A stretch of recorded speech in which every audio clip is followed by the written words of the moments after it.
Hey, welcome everyone. I am back. Might be a little rusty tonight. You wouldn't believe all the stuff that was going wrong before that's why I'm late, so I apologize.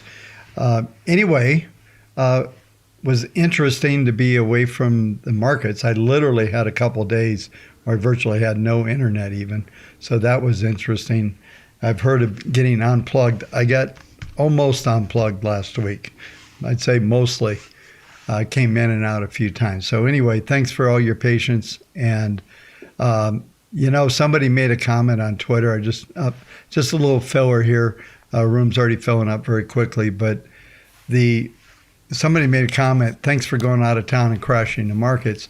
Believe it or not, that is my history. It used to be when I'd go from Arizona, go to California for a week vacation, the markets would crash. My institutional clients would go, please don't go out of town. So it does happen that way. So apologize that. Unless you were short, then congratulations. There is a ton to talk about tonight. I have got screens up I normally don't have, and I'm trying to get in and get through this as quickly as I can tonight. It may end up being as long as an hour. I'm not sure how long it's going to happen here. There's a number of things that have kind of come up while I was gone, and some that were out there that I haven't talked about. But just getting into tonight's video, just remember before I do this to subscribe and like these videos. And just for fun, if you're watching tonight, just hit the like button. If you're watching, hit the like button, okay? Give me at least a like here. A break, make me feel good about being back here. A couple of things here. It's interesting because I was in the state of Texas, and fuel used to be cheaper there. It's no longer cheaper there. And there's a lot of things going on with the, I guess we'll call it, the best way to put it, just with the way that energy is being distributed right now. I'm sure you folks have heard, if you haven't, about this DEF, which is the diesel exhaust fluid. And diesel trucks past 2010 won't run without this. And there is a shortage of this, so there is a potential for another disruption of everything. If you can imagine that there's a potential, and I don't know if, I'm just putting it out there, of 20 to 30% plus of the fleet of all the trucks out there that deliver everything to us. And this is a big deal. There's also an issue with ethanol, getting enough octane in gasoline. So we could see some things very interesting. And I can tell you, I was on some airplanes, they were all full. That's partially because they're only flying 3 planes when they used to fly 10 before. There's still a lot of downsizing of these schedules. They're keeping them really tight. But the point is that there's just a big squeeze going on here. And it's interesting. Union Pacific is involved. The rails are causing some of these people to cut back on the amount of shipments they can get, all kinds of things. And this can't end well. And with Tuesday, we get PPI to come out. We saw the crazy, terrible number on Friday with the CPI, which basically crashed the market. And this stuff's not going away anytime soon. And I just would caution you to not be getting bullish. I know, there's probability of a double bottom at 38.08. It exists, but some of the things I will show you here in the technicals, it's not likely. And if you recall, I'm just going to try to tie some things back together. I talked about a really key level to watch right before I left, and it was 42.15. I said, if we can't get above that, that's going to be a problem. Of course, we didn't get above that. We kept bouncing 41.50, 54. I think we printed 60 number. I was looking at the charts, and it would just get rejected out of there, close back at 4,100. Of course, then everything broke loose, and now we're printing in the 38.50 handle as I speak. So there is a ton of downside momentum that is building. And I talked to you folks at the beginning of this month that there was one price that I was really concerned with, and that's 45.30. If we close on June 28th below 45.30, that's going to confirm the potential for another 4 to 6 quarters, not months, but quarters of downward pressure or negative prices. And this puts us into the 2008 to 2009 scenario. It also would put us into a 73 to 74 type scenario as well. And we have something else that we're dealing with here. We've never seen this before. We've never seen QE like we've seen before, as big as it got, and we've never seen the QT that's about to happen. And I was talking to my brother the other day. He goes, Bob, they haven't even started QT yet. So I'll get into talking about the Fed here in a minute. But the bottom line is, this is a massive cluster, and it's just not going to go away easy. We knew the Fed was behind the power curve, but this is behind the power curve. These guys have put us all in a very bad situation. And I think I heard a term, it's not mine, but I heard somebody talk about, instead of, remember that everything was transitory inflation, then it wasn't transitory. Now it's perma-inflation. This could go up for a while. I mean, these companies are downsizing their packaging, the amount of potato chips even that they're putting in a bag. They're not going to bring that back. It's sort of like utility prices. Once they go up, they never go down again. I had an old lithograph on the wall and had a guy that was standing at a post office, and he wanted to buy postal futures because postage only goes up. So that's the same thing here. These utilities, everything only go up, and they're not going to come down, and they certainly are going to come down very slowly. And I think what we're about to see is something we've never seen before. And especially if there is a disruption of the trucking and transportation, that's going to be a problem as well. And it's interesting looking at, Burlington Northern and some of the rails and stuff, they don't look good. I mean, a lot of these symbols just don't look good. Originally I thought, well, maybe we're going to get a bounce in transportation. We got a buy in our transportation index, but it really didn't go anywhere. In fact, it's down about 5% on a sector basis since we got a buy there. So I suspect that pattern will just fail, and we'll go from there. Let me look at my notes, make sure we got some things that I want to make sure I cover everything. Yeah, I think that these, I saw something that the GDP tracker is showing only a 0.9. I'm still somewhat convinced, even if it doesn't get a technical signal here on a recession, we're going to just slip very quickly. These prices keep going.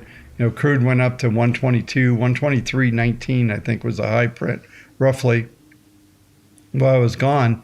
And these prices aren't coming down. You know, the PPI that was coming out is actually looking at 11% year over year, 0.7% increase. I'll go through all the economics. There's just so much to catch up on, folks. So let me unwind a lot of this stuff. I mean, you know, we saw a spike in the 10-year. I could spend an hour talking about what's going on with the yen right now. Boy, you know, I'm just trying to organize this so that we can all follow it and get some benefit out of here. So let's just talk about the Fed for a minute, because I want to go there for a second. There was something I went through and looked at the history of inflation. I looked at the history of the interest rates when inflation was high, and periods of time where it was stayed high, and it looked like the Fed was trying to get things to come back. And from 1960, everywhere from 1965 through 69, we averaged almost about 8% interest, and the interest rates, or the Fed, these are Fed funds numbers, by the way. The Fed funds were about 3% above the inflation for a while. And when we go to the 1980s, it was an insane, if you look at that. From 1980, it was 12.5 inflation. Interest rates were 18%. I could go on and tell you stories about I was trading then, and I was primarily in the bond market at that time. And, so 1981, 8.9% inflation, 12% rate for all the way through 1980 to 1990. That the average number was, I think, around 7.5% on the federal funds. So how is the Fed? So now we'll get into talking about the FOMC meeting this week. How is the Fed possibly going to be able to control inflation, raising rates by a half or 3/4? They literally need to show up on Wednesday and do 5%, all five. Do 5%, shock the market, let it do whatever it's going to do, get the market and the economy into recession as fast as they can, so it can work its way out. But guess what? Not going to happen. They're not going to do that at all. They're going to do the 3/4, and they're going to telegraph everything, and they're going to be so sweet and nice. And then Janet Yellen will be over at the Treasury talking about some ideology that has nothing to do with economics. And she at least admits she was wrong in inflation. In fact, she's never been good at anything. Even if you look at her tenure when she was back at the San Francisco Fed, it was a disaster. This woman's never been good. So I could do a whole rant just on starting with Bernanke and go to Yellen, and now this joker we have right now. And the Fed's politicized. If you don't think it is, just watch the meeting on Wednesday. And the good news is we'll be in the live room and the trading room on Wednesday. So we'll see how it all goes. I was just trying to get ready, folks, tonight. I was just trying to come up with, some kind of coherent way to follow all these things on here. I keep looking at all my notes I have over here, and I could spend an hour just talking about these things here that are important to understand. But number one, just for now, I'll work through this week as we get through the videos this week. I have a full week and beyond, is we're just going to have to sort through this and I'll try to do my best to come up with a theme each night to talk about as we come into Wednesday's meeting. And, Tuesday, like I said, we've got PPI, and that could just be just another disaster. And imagine, and I titled this video, The Fed Disaster. Imagine if you were Powell and these folks, what are they going to talk about? What are they going to do? Are they going to do something drastic to show people they're really serious about inflation? I don't think so. If they do, I'll applaud them, but I don't think they're going to do anything. These folks have no backbone whatsoever, and doesn't appear to be any political capital that anybody wants to spend on this. In fact, it's almost as if they're trying to destroy everything, especially through the energy markets. We all know this. I'll talk a little bit more on the energy situation when we get there, but I'm just trying to get to the front end of this video so we can get into the technicals, because there's a lot to talk about there as well. All right, so let's take a look back at last week for a second. Minus S&P minus 5.1, down 18.2 on the year. Remember that big rally, 9%? Everybody was going on and on about it on the Nasdaq. Nasdaq down 5.6, now down 27.5. I think we were around 32, so we're off the lows a bit there on the Nasdaq. Russell down 4.3, otherwise down 19.7 on the year. And we looked at all 11 sectors down last week. The best sector, once again, was energy, which was only down 0.9, but everything ended up negative. And, and I'll go through all the details here. I mean, the 10-year going up to 316, the yield curve flattened substantially. So let's go ahead, take a quick look at the database, which is also interesting, and then get into the technicals tonight.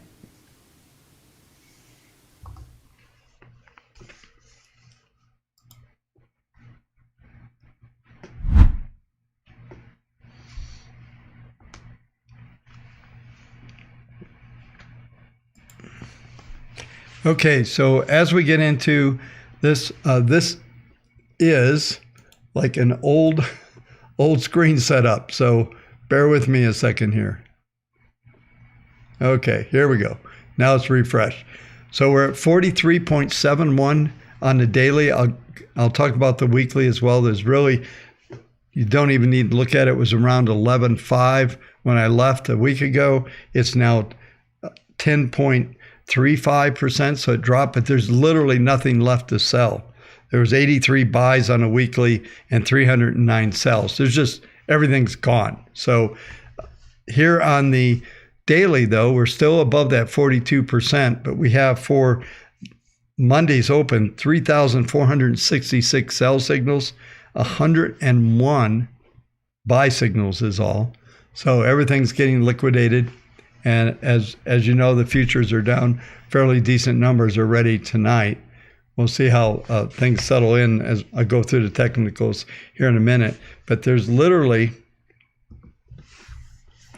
nothing in the database that you could point to, even though we're at 43.7. Maybe that means we're going to hold the 3808, the lows of the last sequence down. But there's no reason for it, and I'll show you here in just a minute. But the database, I'm going to put it up here on a larger screen here. But the weekly database, 10.35, there's only 1,674 symbols long out of 16,171.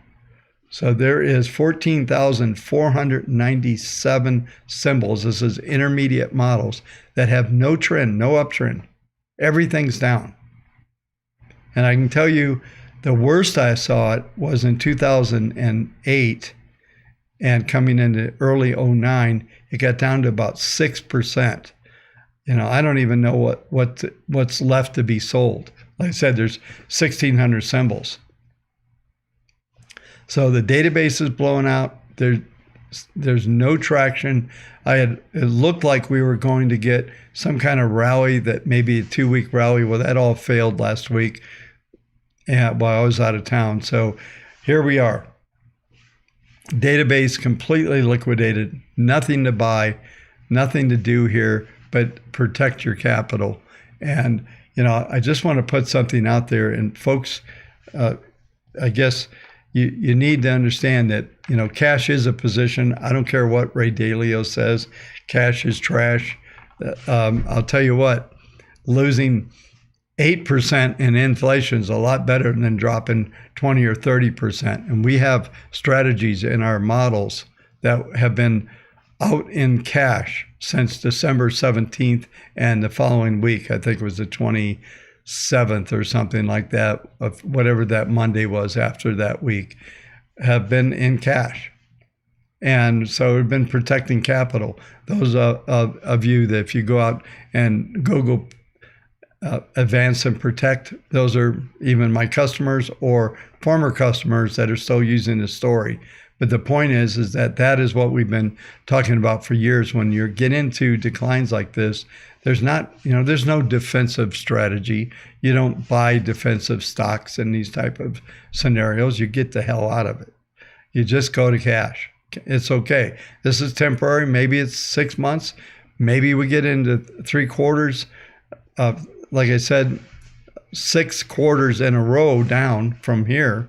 So there's some really big stuff going on. So let's get into the technicals.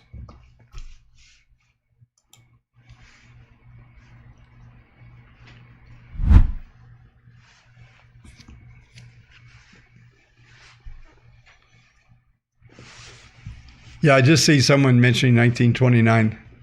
This is something way worse. It has no relevance whatsoever. So here we are down 58 handles right now. 38.42 is the last trade. So we bounced, we printed down to 38.33. We're also just looking at the market grid. And I know a bunch of you did buy the indicators. I appreciate your business there. Hopefully we'll see you in the live room. But the numbers that we're looking at here, 38.47 was S2. We printed 33. S3, 38.19. So an S3 print would set up a potential retest of the low. And that low is right here, 38.0950 on May 20th. And this is a big number, but we also have some Fibonacci projections here, and these are minor. 38.06 is the low target 2 fib target. That was out there before I left. I was talking about these numbers. 39.16, 38.06, 37.39 is the next number.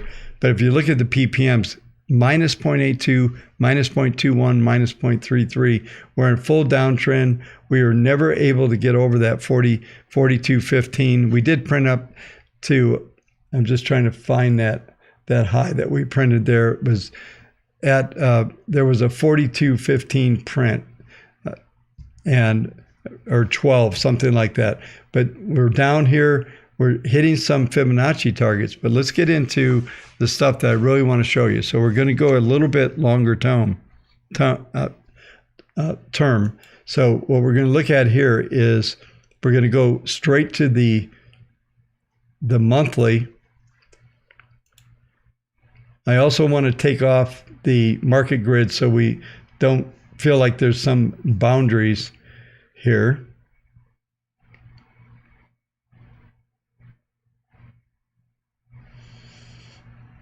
Okay, so now you can see this chart a bit better. So we have a monthly Fibonacci target, 35.89. We also have the current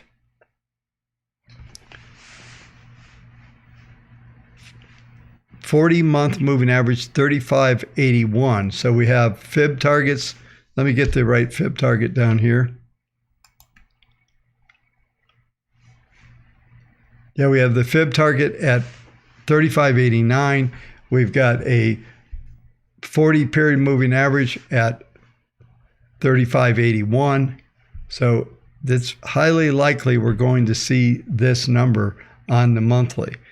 The probabilities of getting that close over 45.30 is becoming almost nil. There's still some probability, but that would be a 700-point move. That's a better part. That's a big move. That's a really big move. So I don't see that happening, and we're going to get confirmation on most likely. We still have 16 days to go till we get to that point.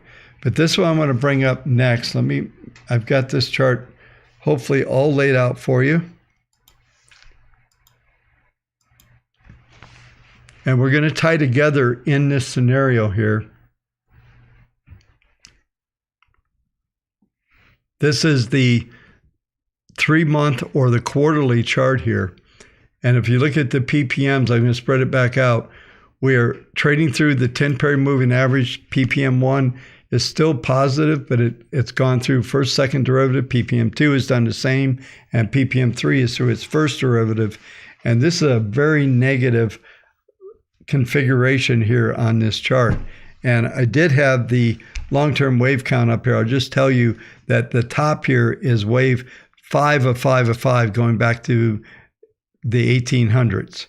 And this is a very big move. And right here in the middle of the page, you can see my cursor here. In 2007 was when the crisis started, and we were down into January, the first quarter of 09. And we're likely to see at least that. And right now, we're only in the second quarter, so there's at least 4. And I think this one is going to be more extended just because of the scenario that we have here. Let me just address this, is that, we've never seen the QT, like I mentioned earlier, at this level. So not only that, we haven't seen inflation and price spikes and all of this disruption of everything that you're seeing from the standpoint of high demand. So it looks like, I caught a little bit of that Jamie Dimon interview, and he's absolutely right. We've never seen anything like this. When you say that, it almost sounds, stupid, but we haven't. And I was arguing, I had the opportunity to hang out with an old friend of about 35 years when I was in Austin the other day. We got to have a couple glasses of wine together, and we were talking about just how there's never been anything like this before.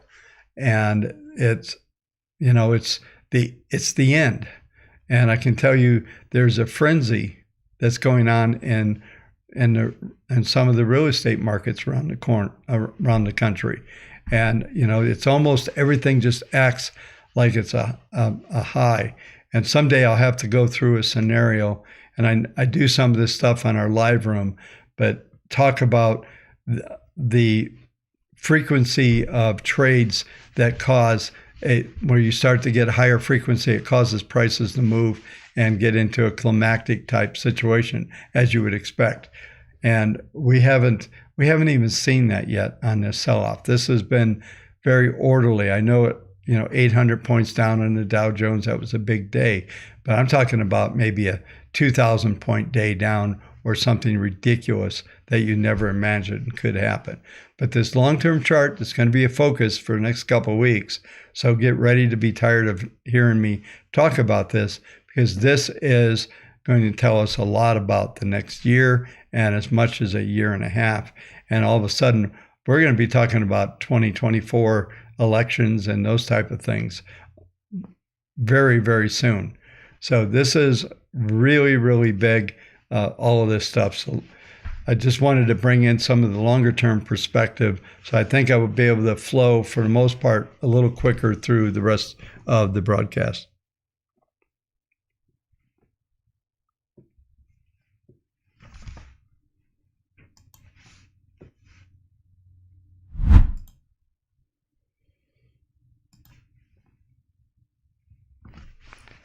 So the next market we'll look at, I'll just stay with the monthly here, is that Nasdaq's been leading this thing on the way down. So we're sitting right on that 40-period moving average. Look at the PPMs here, and I didn't point this out, but they're the same thing by just in the S&P. And by the way, I didn't mention this, but in the S&P, the target of wave 4 of previous degree is 666, which is the 2009 lows. That would be your most likely target in a major disaster, which is, by the way, would match 29, 78, 80% decline. So I'm not predicting that, but that's what it would be if we carried this out. And that's something I would think would take multiple years to have. But the way the world works now, things happen very quickly. So let me put the grid back on here just so we can get a feel for that. But I want you to have a nice clean view at this 40-period moving average. And these PPMs down 2.68 on a monthly 10. That's insane numbers. So what's going to happen is we'll get some sort of consolidation when the simple 10-period moving average. Let me just come up to talk to you about this. When the simple 10 crosses the 21, that is the point where at least we should see some stability in the market. That looks to me that it's 2 months away minimum. So we're looking at end of July, maybe even the end of the quarter into September, and maybe or into the third quarter when we get there. So we'll just have to watch things very, very closely here as we get into Q3 and see how that sets up. But that's going to be a really key point to watch when that crossover happens on the 10 and 21 simple on a monthly chart. And this is the case with all of these indexes, by the way, whether it's S&P, Nasdaq, whatever you're looking at, you're going to have the same configuration from that standpoint. So I just want to make sure you're clear on that. So let's go ahead and let's put the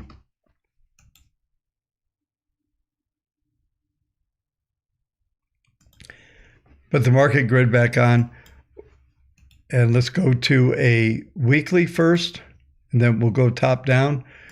Weekly, we're looking at the potential for 11,438 would be S2, S3, 11,000, we'll call it 200. It's 196, but we'll round off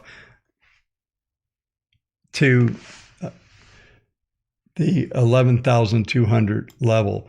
Notice there's also Fibonacci targets. We've already exceeded Fib target 1, 11,584. The next level is 10,164 and 9,288. And I would suspect that tells you what's about to happen to Apple as well. They're absolutely going to be demolished, all of these stocks. Now, Tesla's filed for, I think, a 3-for-1 split. Yeah, they're just loading. All that does is load the market up with 3 times the amount of stock in Tesla. So maybe it gets a bounce of some kind of deal, but I wouldn't be counting on that. So the interesting thing here, though, is that as we come down toward the 200-week moving average, the PPMs are actually trying to turn up on the weekly Nasdaq. So we'll have to watch this really closely. But nonetheless, we're still looking at these numbers to be challenged. Let's go over to the daily. Daily's already, let me bring this on screen so you can see the market grid here. The daily has already printed down just about to S3, 11,563, 11,594 is the low so far overnight. So we're already seeing down 2% here on the Nasdaq, and so that's starting to accumulate some really big numbers here. So STX is 11,469. That's probably not even a big deal. We did manage to get an STX buy signal, I believe, but it's when we get into some of these type of patterns like we're in right now, these things don't even mean anything. In normal patterns, they mean something, but we're getting this big acceleration, ppm1 at a minus 0.96. This is daily, minus 0.30 and 0.45 on ppm 1, 2, and 3. These are big numbers. Even the 200-day moving average is declining now. It's down 0.112. So we could see, I would just say this, that there's no doubt in my mind that we are in a secular bear market and we're going to get confirmation. And, it's just classic that what happened last week would happen when I wasn't here. But I'm back and we'll get this figured out and how to play this thing. But for right now, for those of you that are institutional clients of mine, or if you just happen to not be a client, but you should be in cash. There's no doubt about it. And you should have already been in cash, but it's a little late now to go pulling the plug. But that's the problem with these kind of declines. You think, well, I'm already in. It'll probably bottom if I get out, and it may. Well, that is certainly possible. But the reality is we're only down 30%. We could easily be down 40 or 50 in the Nasdaq, 30, 40 on the S&P by the time it's done. Right before I left, I was talking about these markets getting like a 3 to 5 day rally. They couldn't even do that. They just stalled every day. Like I said, on the S&P, right around 4150, 4160.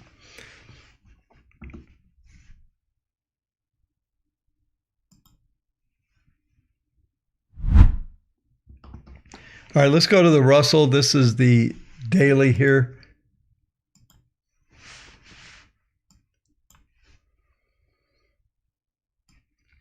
Daily Russell, low 1768, S3 59, 1759. So I almost printed S3. Maybe these are extreme overnight, but these are extreme levels for the session. But when we start to crank this up and go to the weekly, there's still more down. We're sitting here right at the 200-week moving average on the Russell. That number is 1760. Here we are, 1768 low. Last print, 1772. So a print below that, we do have Fibonacci targets down below. So if you have the indicators, you can put up the Fib projection tool and you'll have these numbers on your screen. And these are low target 1577, 1481, 1732, 1577, and then 1481. And we're coming down to that first, right at that target right now with that 200-day moving average. So be careful. Once again, though, look at the Russell is trying to turn up here on the PPM. So there may be stability right here at this 200-day, or I'm sorry, 200 week. There may be some stability around here, but I think these other markets are going to be playing catch up. So we're at that inflection point here that is likely. There's going to be some consolidation possibly here. If it just goes through it, then we're going straight down to the 1577, 1480. There'll just be a collapse out of this type of configuration.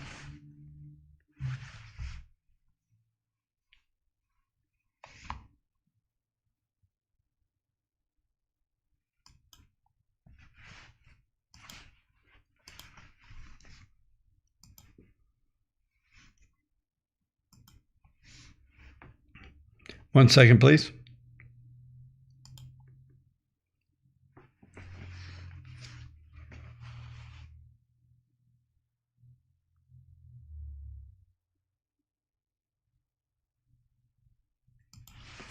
Okay, so let's go ahead and let's get into the treasuries here.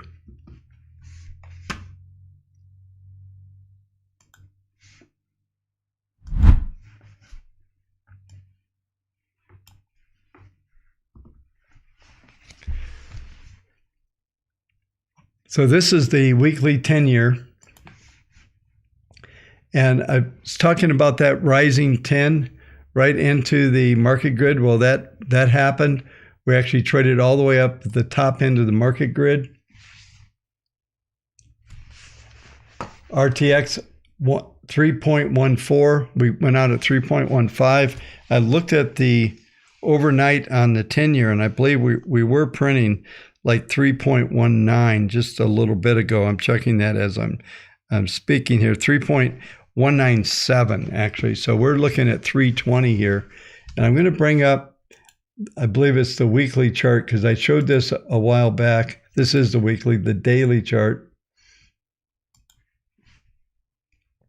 Yeah, these numbers went away, but we had these upward targets here at high target 3.36,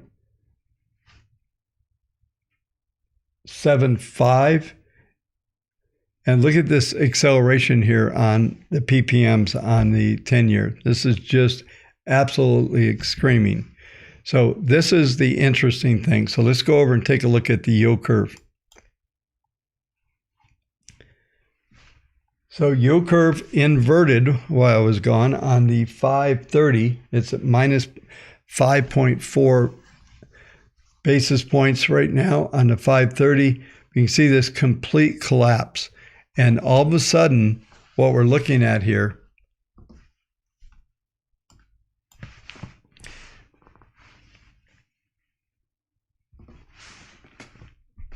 is the yield curve inverting. And we're looking at this stagflation scenario, right? Where we get going into a recession, whether it clicks on this next GDP update or not, I don't care. I think we're there.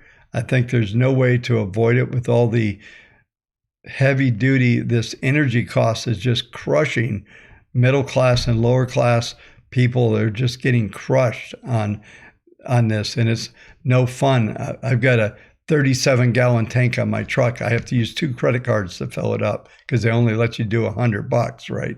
So it's like, it's absolutely crazy what's going on, and that's going to suck the economy dry. At some point, energy prices will get high enough that it will absolutely kill. The demand destruction will happen at some point, but it's just going to be, you know, I remember, you folks probably recall that I was talking about the economy hitting a wall going back beginning of the year, actually coming in to fourth quarter of last year. So the economy is going to hit a wall. Well, we keep printing these crazy numbers on unemployment. All these numbers keep it looks really good in some areas, but then we're starting to see all of these things break down. And we've got, I never talked about it, but we have retail sales coming out on, I believe it's Tuesday, and yeah, retail sales coming out on Wednesday. And then, you know, we have also the Fed. I think these guys are just screwed. There's no way out of this. And I don't think they have the will to crush inflation. And they're going to let this continue to run, because anything they do less than a 2 or 3% increase in interest rates isn't going to tell anybody anything. And they're not going to do that. They're going to do, maybe they announce that they're going to do 0.75. So this is going to be a problem here. And when we look at the yield curve and the inversion, people are starting to go, wait a minute, looks like we are going to get a recession. And whether we get the technical numbers or not, I believe we're already there. And it's just a matter of, there's so much rotation and hot and cold spots in the economy that is causing this illusion that somehow just because we don't have the technical number on the GDP won't mean anything. And you'll see by the time we come into Q3 or 4, this thing's going to be rolling over really hard. So just expect to see those type of things happen as we go through the next cycle. And the next few weeks, folks, is just going to be, in my opinion, is going to be really, really crazy, even crazier than what we've already seen.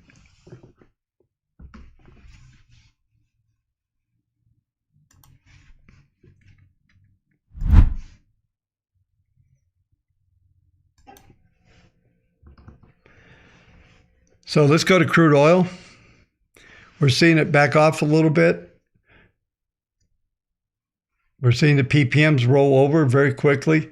They never got the momentum on this last little surge. I had talked about these numbers going back a few weeks ago. And those were the numbers of the going up to 120, 127, 131. So we managed to print to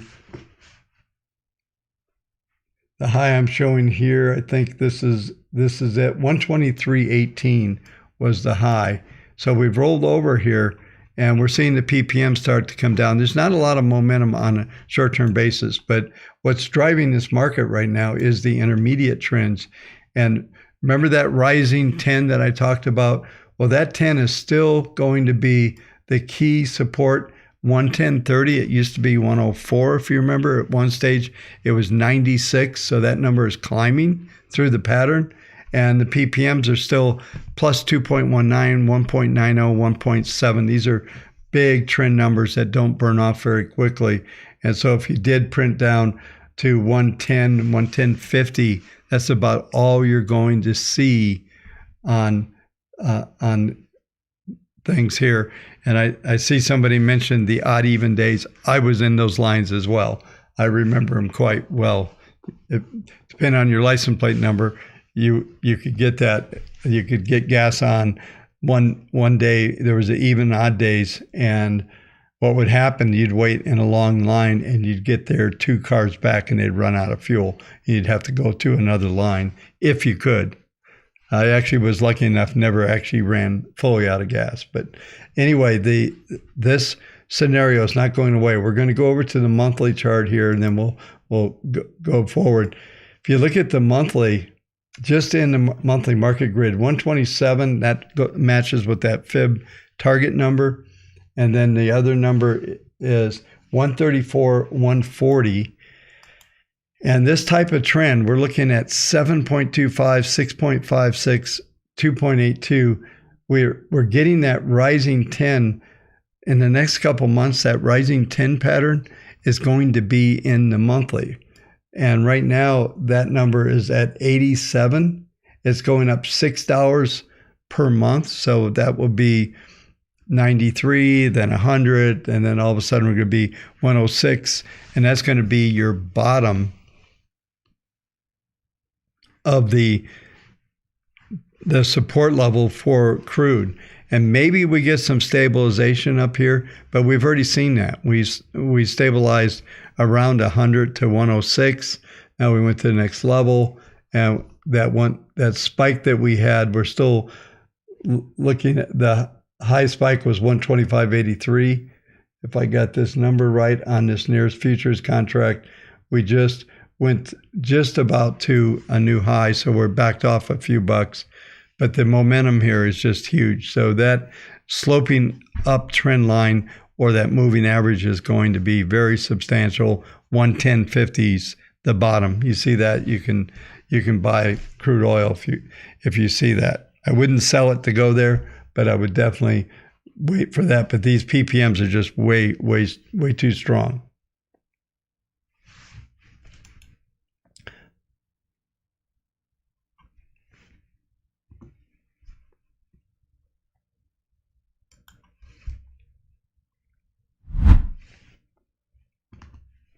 We'll stick with the monthly, and we'll look at gold. Gold's managing to get back into some of the numbers I talked about before I left. 1850 was a pretty good number. We got up there. We're sitting here at 1864, so we're back above that number. PPMs aren't very exciting here on a monthly, but they are in a stable pattern. And I talked about this number a while back. 1760 is a major support there.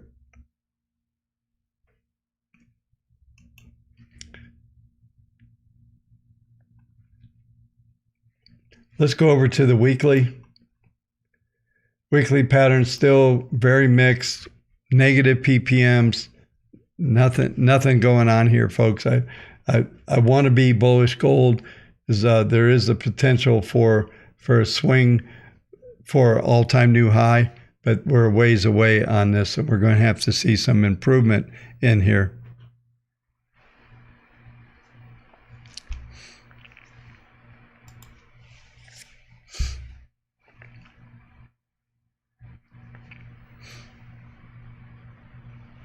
I think what we're likely to see in gold is, just looking at this weekly pattern, the gold's been stable, going back a while here. Even back in 2018, when interest rates were rising, then it managed to stay stable. And I think there's some other factors going on here, but I do still see some risk down to that 1760, which is about $100. And we're just not in any type of position to move forward here at all.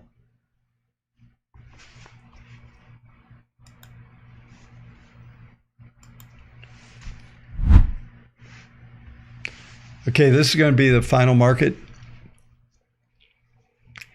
And we're looking at Bitcoin just collapsing. I've been talking about 22,000. And we're getting closer to this. This is the 200-week moving average. That moving average is 22,278. 22,278. That is the number to watch for. PPMs are super negative, minus 0.53. We tried to rally, but I was talking before I left about this downward 10-period moving average. That's going to be about all you could get to. That number was 34,108. The high it got up to is 31,730. What was this high? 32,584. That was about when I was leaving. So now we're getting this move down. There is right now, there's an interesting number out there, and I'm just going to put it out there. If we don't hold 22,000, we're probably going to 9,000 on Bitcoin. It's not a pretty picture, and unfortunately, the market has really become a risk on, risk off asset. So if everything we talked about tonight and this continuing trends in equities and all that happens, that's going to be the case. Now, I just realized something that I didn't cover that I really want to cover, and I just want to make sure I'm looking for it on my other screen here. Let me just, hopefully I found it. I did. So I'm going to bring that over on the screen for the moment here. And what I want you to see, this is the Japanese yen. So we're going to finish with the yen here, and I'll go full screen in a minute. I tweeted out that when the yen went over 132, that's when the bond markets started to move well above 3%. And I believe there is a potential. This is the probably, we'll just call it the potential black swan event here, is that if the yen goes to 137, I believe that the Japanese will have to start selling their treasuries, and that's going to spike yields. 360 would be minimum here on the 10-year. We're probably talking a 4% handle. And once again, I've talked about this before. I meant to cover this. Sorry to put this at the end. I just saw it on my notes and went, I forgot to put that out there. But I just want for you to understand that this is probably the biggest event happening out there. If I inverted this chart and I brought up the yen chart, I think I can do this. Let me do that real quick. Bear with me 1 second.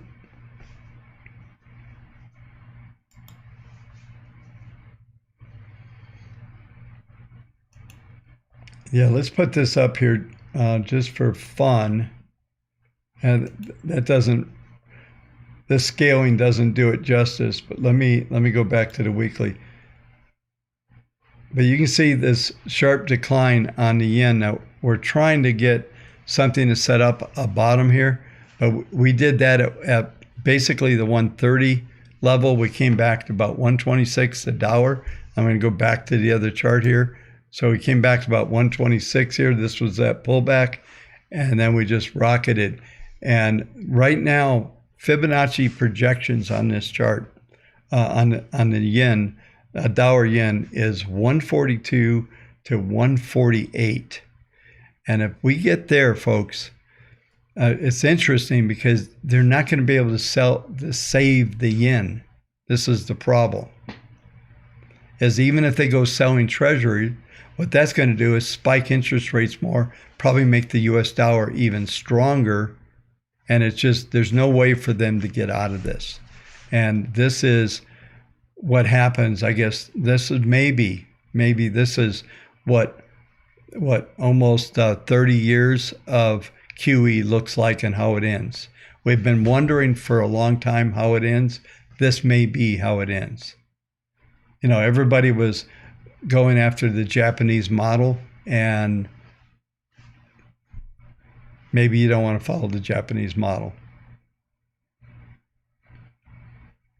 So the bottom line is this could be the big thing to really crash the markets, especially when everybody realizes that the yen and the Japanese economy, and therefore everything's in trouble. The Japanese actually lost, I think, 680,000 people in their population. Their population is disappearing. I don't know who's going to be making cars over there. Eventually, it's going to get very strained. And, you know, there's just so much that I could go on and on. So I said I'd probably be about an hour. It's 56 minutes right now. That's including the leader on the way in. And, you know, maybe we'll get a chance. I kind of miss our Wednesday 2.5 hour rants that I used to go on. But, you know, this is a pretty good start coming back in. Thanks, Abbey Road. Appreciate it.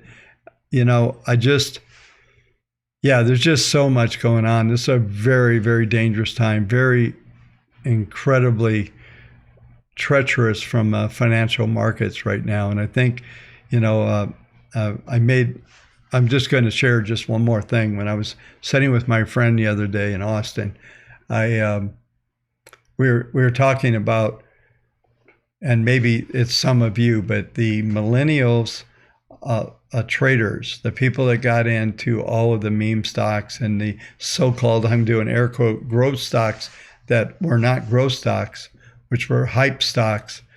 There is a major lesson being taught to market participants right now. And while a lot of capital is being destroyed, I can tell you the best thing that happened to me was getting destroyed in the markets, because it made me respect them. And I can tell you that if you just looked out on Twitter, you know, I can be a pretty good guy, and I can also be a pretty mean troll, and I've been blocked by several, including even Zero Hedge. So I've been blocked by the best of them, several economists. But the point of this is that we're, you know, this is the thing to watch. And if you go back, I don't know which video it was. Maybe some of you might remember, but I talked about this yen situation. Probably went back about a month, maybe 6 weeks ago even. And all of a sudden, of course, I go out of town. They print through 132, which just skyrockets here. This is the daily, and I put the weekly up. This is even better. Let me go full screen here. This is even a better view of what this looks like. It's just insanely crazy here. And this is the Fibonacci projection here on the weekly. And let's see what monthly looks like. Yeah, so monthly gives you a pretty good feel that, you know, I'm not big in head and shoulders patterns. I think they're for amateurs, but this is like a monster pattern that's setting up here. And whether or not these projections here for 164, So imagine that number, folks.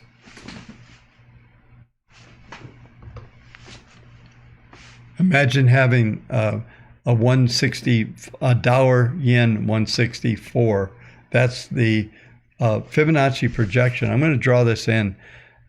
I'm sorry. I'm trying to end this here. I feel like an old 80s song where they can't end the song. I'm still going for it. But this pattern here, I'm going to draw this in. This is, those of you who've been in the live room, this is the 1, 2, 3 pattern. And maybe we'll just, let me erase that. Let me try it again. Let's just draw it in off of this pattern here. So this is the pattern. These numbers up here are the projection. I'll show you here. These numbers are the projections all the way up to almost 195. I can get the number exact in a minute. But at 195, this is something that I would say that's insanity. I would hope that doesn't happen. If that happened, there's something so wrong on this planet that it's hard to even describe what it really means. And I wouldn't even want to try to do that. Maybe that is the S&P going back to the 600 level. You know, maybe it's something insane like that. And listen, most people weren't around back in 1987, don't understand what happened in 1987. It was very quick, but we watched a 40%, I think it was closer to 44% in 4 days.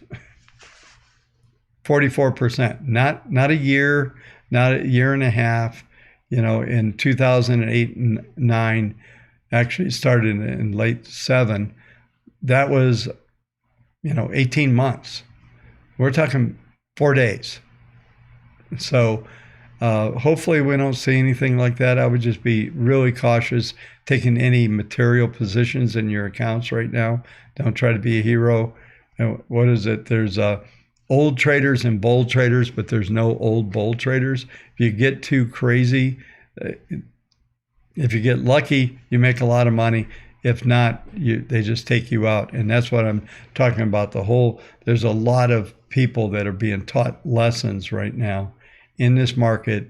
And that's why I'm so grateful that I built these models that I have, that we were being alerted months and months ago that this thing was materially bad, especially in the intermediates. We saw this little bounce in the daily database. Looks like maybe that's going to be a whipsaw. We'll see. Maybe we get a magical save and we hold 3808 today on Monday, and it just goes on from there. So listen, we got quite a few people, about 700 watching, so that's pretty good. But I would, I'd be careful with the inverses because they're all jacked up right now with the pricing. I was looking at them earlier. You can't buy them. So hopefully there'll be a crush and some kind of stabilization. Won't be a straight line down. That's not what I'm saying. I went through a lot of details tonight. So I really appreciate everybody watching. And I'll be back tomorrow night. It feels good to be back. I had a lot to talk about. I'm not even sure I covered all my notes. I'm looking at my notes here, and I'm going to say no. Okay, there was more. So, but listen, appreciate it, everybody. Remember, favor to me tonight for coming back is give me a thumbs up, give that like button, and hit subscribe. Let's crank up this channel, and let's try to save some money and figure out where there's going to be some rotation, a bottom or something at some point. Have a great night, everyone. I really appreciate it's fun. It's actually fun to be back. So looking forward to this week hanging out with you folks. Those of you in the live room, we'll see you at 1 o'clock tomorrow. Have a great day.